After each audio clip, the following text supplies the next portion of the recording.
berkenaan dengan Yang Berhormat Adam Adli. Ini berkait dengan apa yang pernah beliau sebut lontarkan sebelum ini, dan itu dalam bidang politik adalah satu kebiasaan. Yang Berhormat Perdana Menteri juga sering dibangkitkan janji beliau untuk menurunkan harga minyak. Jadi mana-mana ahli politik biasanya akan diingatkan dengan kenyataan yang pernah dibuat sebelum ini.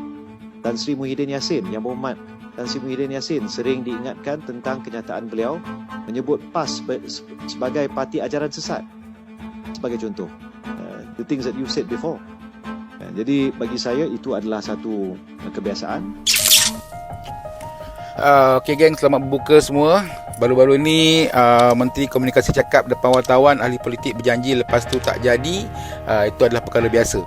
Okey, dia cakap janji mansuh PTPTN yang rakyat kaitkan dengan timbalan Menteri Pengajian Tinggi sekarang ni, kan janji minyak RM1.50 yang selalu orang duk saya ulang tu. Benda tu dia kata sama dengan kenyataan lama Tan Sri Muhyiddin Yassin yang katakan PAS tu parti ajaran sesat. Tapi sekarang dia orang masih boleh bekerjasama. Dia cakap benda tu semua sama. Masalahnya Menteri macam tengah bandingkan kuih donat dengan tayar kereta. Dua-dua bulat tapi tak sama fungsi pun.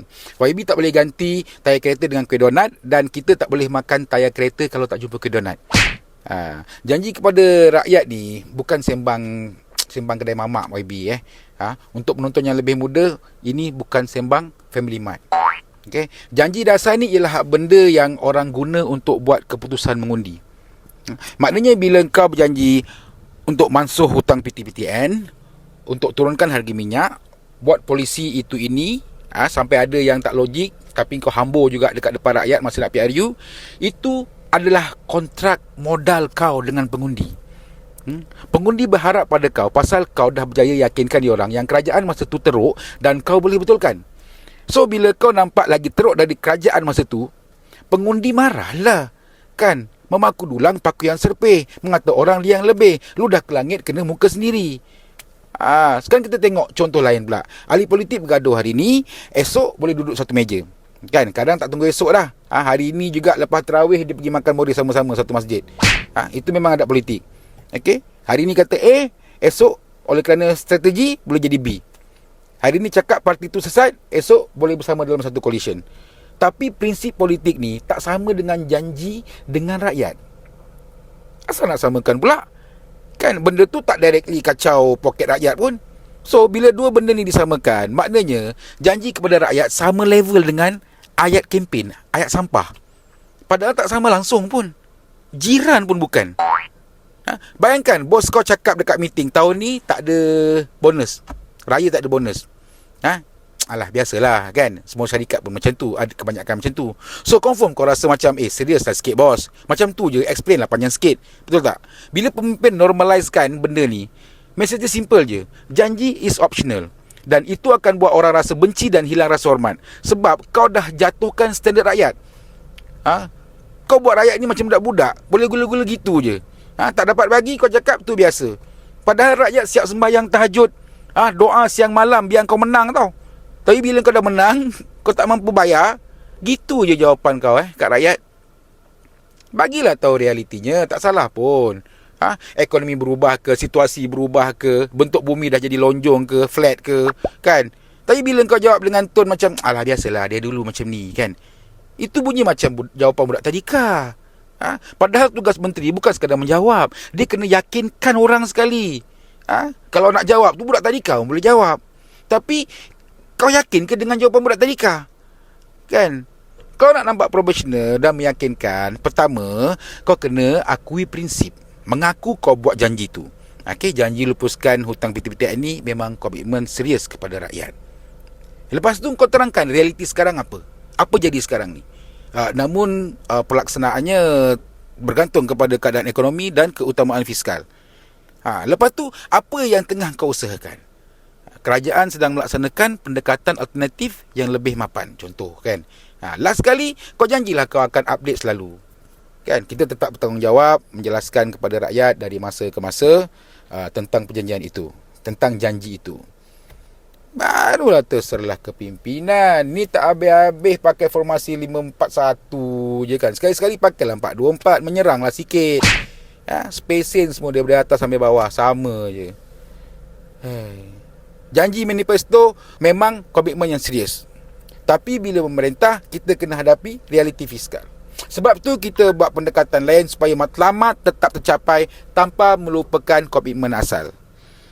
Kan beza kat situ. Ini baru namanya pemimpin, bukan elak soalan, kan? Bukan nak petik nama pembangkang, kan? Kenapa rakyat cepat trigger?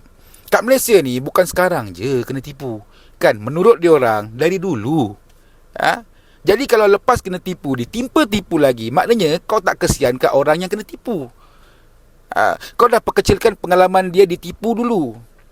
Kalau aku pun marah, kan? Ingat nak tolong, tapi 2 kali 5. Bahasa mudahnya, janji dasar ialah tanggungjawab kepada rakyat.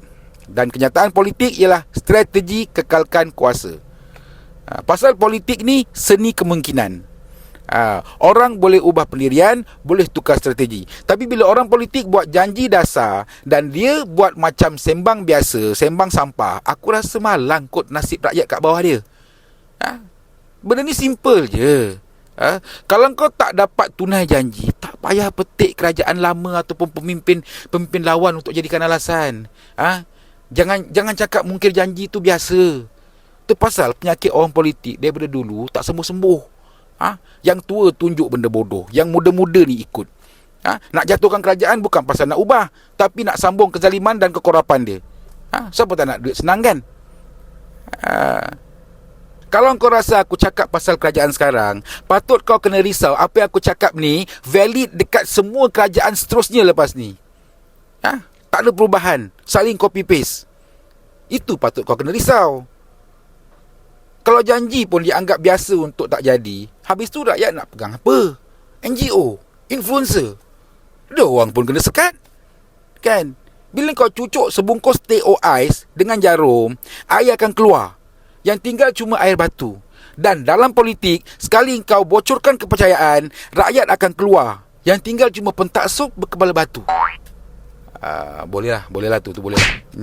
Okey, ahli politik boleh berbeza pendapat, boleh berdebat, boleh tukar strategi. Tapi jangan sampai standard accountability turun jadi macam sembang lepas berbuka. Sebab akhirnya rakyat bukan nilai siapa paling berdegar bila bercakap tau. Rakyat nilai siapa yang paling serius pegang pada janji. Adakah anda kerajaan itu? Kerajaan yang dicari rakyat? Fikirlah. Setiap masa adalah juang, kurma istimewa, berbuka penuh barokah. Dapatkan kurma Adela Ajwa. Hubungi kami sekarang. Yeay. Tenang masa berbuka.